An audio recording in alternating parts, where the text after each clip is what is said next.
J'ai grandi très loin de la Silicon Valley, de la City.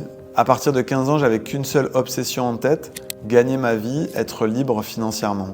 Mais je n'avais pas de réseau, pas de plan de carrière. J'avais une seule chose, une énergie brute, une obsession, apprendre et progresser. J'étais passionné de musique électronique et j'ai grandi avec la musique de Martin Solveig et David Guetta. À 20 ans, comme eux, je réalisais mes rêves et mixais devant des dizaines de milliers de personnes. Le jour, j'allais à Sciences Po en cours. La nuit, je faisais de la musique.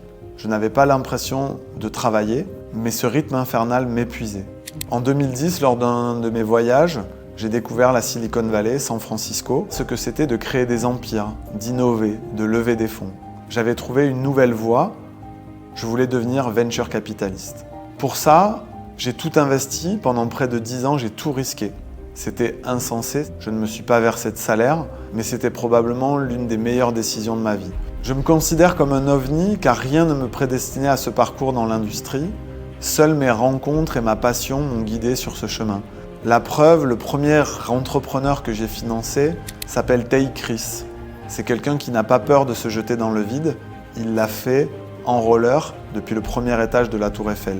Tay Chris n'est jamais allé à l'école. Il n'a aucun diplôme, mais lui aussi a réalisé ses rêves.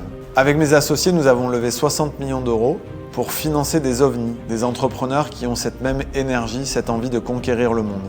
Le sens de ma vie, c'est de financer des entrepreneurs.